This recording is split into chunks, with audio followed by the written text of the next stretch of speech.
जरांगे पाटील आता मुंबईमध्ये पोहोचलेले आहेत। मनोज जरांगेंचं वादळ मुंबईमध्ये धडकलेलं आहे।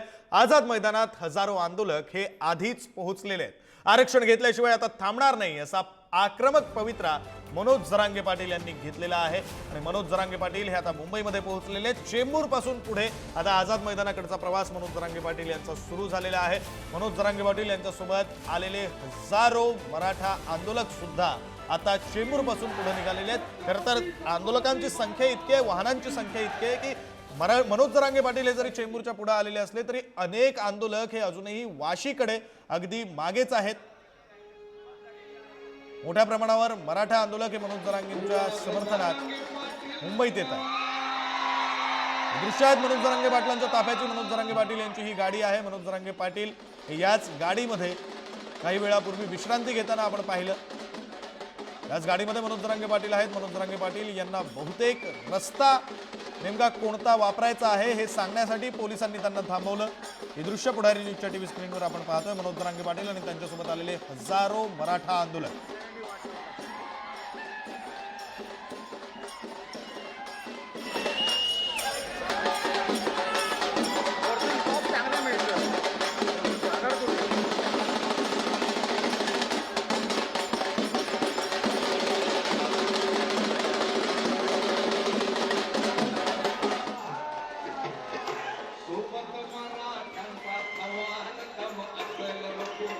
मनोज जरांगे पाटील हे आता चेंबूर पासून पुढे निघालेले आहेत। हे दृश्य आपण पाहतोय। मनोज जरांगे पाटील यांच्या ताफ्याची लाईव्ह दृश्य। दुसरे दृश्य आझाद मैदानामध्ये मराठा आंदोलक पोहोचलेले आहेत, तिकडचे सुद्धा लाईव्ह दृश्य आपण पाहतोय।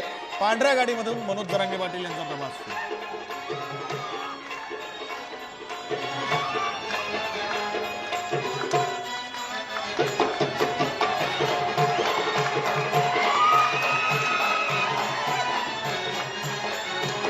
मतासाठी फक्त मतदार आमचे गेलेले अधिकार, आमचे गेलेले अधिकार, आमचे गेलेले अधिकार। मतासाठी फक्त मतदार आमचे गेलेले अधिकार, आमचे गेलेले अधिकार, आमचे गेलेले अधिकार। उठले मराठे आज। आपले प्रतिनिधी नंदकिशोर गावडे आपल्यासोबत जोडले गेलेले आहेत। आपण त्यांच्याशी बोलूया। नंदकिशोर, कुठे नेमका मनोज जरांगे पाटील यांचा ताफा आता पोहोचलेला आहे? काही दृश्य दिसली ज्यामध्ये पोलिसांनी मनोज जरांगे पाटील यांना रस्ता बदलून दिला। रस्ता दाखवण्यासाठी म्हणून पोलिसांनी मनोज जरांगे पाटील यांचा ताफा अडवला होता का? खरं तर आमची आरक्षणाची मागणी आजची नाही।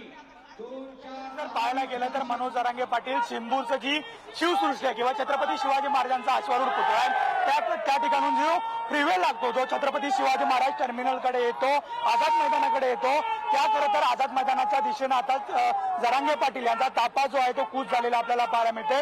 जवळपास चेंबूरच्या त्या छत्रपती शिवाजी महाराज चौकापासून 500 मीटर पुढे जरांगे पाटील यांचा ताफा आहे तो पोहोचलेला आपल्याला पाहायला मिळते आणि अवघ्या काही मिनिटात जो फ्रीवे आहे तो सुद्धा पार करतील। मात्र जर विक्रांत पाहायला गेलं तर जरांगे पाटील यांच्या गाडीची जी गती आहे ती अत्यंत कमी असल्यामुळे वेळ जो आहे तो होत असलेला आपल्याला पाहायला मिळतो। ठिकठिकाणी चौकात जरांगे पाटील यांचं स्वागत केलं जात आहे। जरांगे पाटील यांना भेटण्यासाठी मुंबईतून सुद्धा जर मोठ्या संख्येने जे मराठे समर्थक आहेत, जरांगे समर्थक आहेत, मराठा आंदोलक आहेत, ते येत असलेले आपल्याला पाहायला मिळते। माझ्या कॅमेरामॅनला विनंती करेन की पाठीमागची संपूर्ण दृश्य दाखवण्यासाठी विनंती करेन। अजून सुद्धा मानखुर्द ते वाशीचा टोल प्लाझा या इथपर्यंत जर पाहायला गेलं तर मोठ्या ज्या रांगा आहेत त्या लागलेल्या आपल्याला पाहायला मिळतात। खरं तर संपूर्णच महाराष्ट्रभरातून, महाराष्ट्राच्या कानाकोपऱ्यातून या ठिकाणी हे संपूर्ण जे मराठा बांधव, मराठा आंदोलक जे आहेत ते आलेले आपल्याला पाहायला मिळतात। आणि पोलिसांचं जर म्हणायचं झालं विक्रांत तर टप्प्याटप्प्यावरतीच, म्हणजेच आपल्याला माहिती आहे की गणेश उत्सव सुरू आहे आणि त्या खबरदारीनुसार हे आंदोलक कुठेही मुंबईत आतमध्ये शिरू नयेत यासाठी खरं तर जी खबरदारी आहे ती पोलिसांकडून घेतलेली आपल्याला पाहायला मिळते।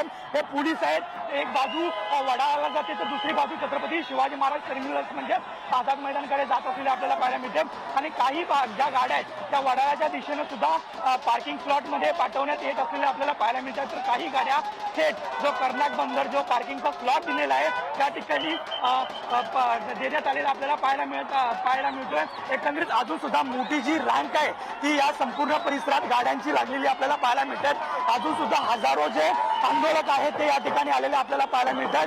ज्या ठिकाणून वाट भेटेल त्या वाटेनं खरं तर ते संपूर्ण मराठा बांधव जे आहेत ते मुंबईकडे खरं तर कूच करत असलेले आपल्याला पाहायला मिळतात. आणि मोठ्या संख्येनं अजून सुद्धा जे आंदोलक आहेत ते आता मुंबईच्या दिशेने निघालेले आपल्याला पाहायला मिळत असलेले आपल्याला पाहायला मिळतात. त्या संपूर्ण परिसरात मुंबई पोलिसांचा मोठा पोलीस पाटा तैनात करण्यात आलेला आपल्याला पाहायला मिळतोय. तर 3 अधिकच्या तुकड्या या पोलिसांमार्फत लावण्यात आलेल्या आपल्याला पाहायला मिळतात. जवळपास गणेशोत्सवाचा सुद्धा बार आहे, त्यामुळे 4 DCP या संपूर्ण बंदोबस्तादरम्यान आझाद मैदानापासून असतील. तर 200हून अधिक अधिकारी आणि 1500हून जर पाहायला गेलं तर पोलीस जे आहे ते या संपूर्ण परिसरात तैनात असणार आहेत. आणि कोणताही कायदा सुव्यवस्था बिघडू नये यासाठी पोलिसांचं सुद्धा नियोजन असलेलं आपल्याला पाहायला मिळणार आहे. जो चिंबूरचा छत्रपती शिवाजी महाराज चौक आहे त्या ठिकाणी सुद्धा दंगल नियंत्रण पथक असू दे किंवा SRPFच्या तुकड्या असू दे त्या तैनात करण्यात आलेल्या आपल्याला पाहायला मिळत होत्या. आणि दुसऱ्या बाजूला जर पाहायला गेलं तर चिंबूरवरून जर स्टेट आपण गेलं तर आपण सरळ सायनच्या बाजूला जातो, म्हणजे लालबागची जी संपूर्ण लालबाग पर्यंतचा जो भाग आहे तो लागतो. त्यामुळे आंदोलकांनी त्या बाजूनं जाऊ नये आणि मुंबईकरांच्या रहदारीला कुठलाही अडथळा येऊ नये त्यासाठी मुंबई पोलिसांनी ठिकठिकाणी जो बंदोबस्त आहे तो तैनात करण्यात आलेला आपल्याला पाहायला मिळतोय. आणि सध्या जो तापा आहे जो शेकडो गाड्या ज्या मनोज जरांगेंच्या सोबत आलेला जो तापा आहे तो सध्या वडाळ्याच्या दिशेनं मार्गस्थ केलेला आपल्याला पाहायला मिळतोय. ठिकठिकाणी जर पाहायला गेलं तर पोलिसांकडून पार्किंगची व्यवस्था करण्यात आलेली आपल्याला पाहायला मिळत होती. आणि तीच व्यवस्था आता कुठेतरी जो कर्नाटक बंदर आहे त्या ठिकाणची जी व्यवस्था पूर्ण झाल्यामुळे तिथली जी संख्या आहे ती पूर्ण झाल्यामुळे खरं तर आता हा संपूर्ण जो तापा आहे तो आता वडाळ्याच्या दिशेनं जात असलेला आपल्याला पाहायला मिळते. खरं तर टेम्पो असू दे, ट्रॅक्स असू दे किंवा छोटी मोठी मगाशी आपण बघितलं की बुईड किंवा अहिल्यानगर या संपूर्ण भागातून छोट्या मोठ्या सुद्धा गाड्या या ठिकाणी आलेल्या आपल्याला पाहायला मिळते. खरं तर अजून सुद्धा मोठा तापा जो आहे तो पाठीमागे असलेला आपल्याला पाहायला मिळतोय. आणि या ताप्याला आता मार्गस्थ करायचं काम जे आहे ते मुंबई पोलीस सुद्धा करत असलेले आपल्याला पाहायला मिळतात. जरांगे पाटील हे सध्या आता फ्रीवेवरती पोहोचलेले आहेत आणि अवघ्या काही वेळात ते डेमोप्रोला या मार्गावरून छत्रपती शिवाजी महाराज टर्मिनलच्या समोरून आझाद मैदानाकडे कूच करतील. खरं तर या दरम्यान ठिकठिकाणी म्हणजे जो आपला फ्रीवे संपतो त्या ठिकाणी सुद्धा जो जल्लोष किंवा त्यांचं स्वागत जे आहे ते केलं जाईल. मराठे जे आंदोलक आहेत त्या संपूर्ण परिसरातच दाखल झालेले आपल्याला पाहायला मिळतात. काल दुपारपासून खरं तर आंदोलक ठिकठिकाणी आहेत आणि फ्रीवेचा सुद्धा जर संपूर्ण भाग बघितला तर त्याही ठिकाणी काल मोठ्या संख्येनं वाहतूक जी पार्किंग करण्यात आलेली आपल्याला पाहायला मिळत होती. मात्र आता पुन्हा एकदा ज्या शेकडो गाड्या आहेत ज्या पुन्हा एकदा मुंबईमध्ये जात असलेलं जे चित्र आहे ते आपल्याला पाहायला मिळतात. हे समोर जर बघतोय तर सकल मराठा समाज बुरी म्हणजेच वेगवेगळ्या बसेस असू देत किंवा छोट्या मोठ्या गाड्या असू देत अजून सुद्धा जात आहेत आणि एक वेगळा उत्साह आहे. हातात झेंड्या आहेत, गाडीवरती खरं तर झेंड्या आहेत,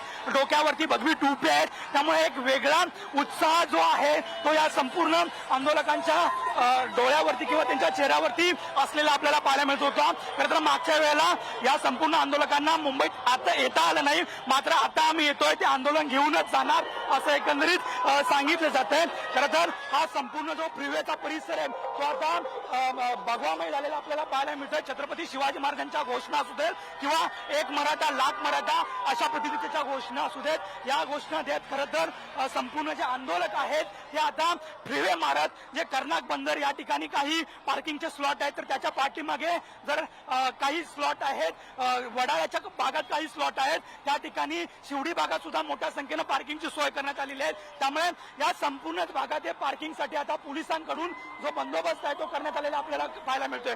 काही मोजक्या गाड्या ज्या आहेत त्या सरळ ज्या फ्रीवेच्या माध्यमातून छत्रपती शिवाजी महाराज स्थानकावरती सोडण्यात आलेल्या होत्या. त्यापैकी जरांगे पाटील यांच्या काही गाड्या होत्या, मीडियाच्या काही गाड्या आणि त्यांच्या काही समर्थकांच्या गाड्या. खरं तर पाहायला गेलं तर पोलीस प्रशासनानं सुद्धा अवघ्या 5 गाड्यांची परवानगी खरं तर दिलेली आपल्याला पाहायला मिळत होती. त्यामुळे आता नेमकं आझाद मैदानामध्ये किती गाड्या जात आहेत किंवा या गाड्यांची पार्किंग व्यवस्था किती होते हे सुद्धा पाहणं महत्वाचं आहे. मात्र कितीतरी किलोमीटर अजून सुद्धा ज्या लाईनी आहेत ते सध्या पाहायला मिळत आहेत आणि टप्प्याटप्प्याने या ज्या गाड्या आहेत त्या सध्या आता पुन्हा एकदा आझाद मैदानाकडे कूच करत असलेल्या आपल्याला पाहायला मिळत आहेत. मात्र प्रामुख्यानं जर पाहायला गेलं तर मुंबई पोलिसांचा सुद्धा मोठा बंदोबस्त या संपूर्ण परिसरात लागलेला आपल्याला पाहायला मिळतोय.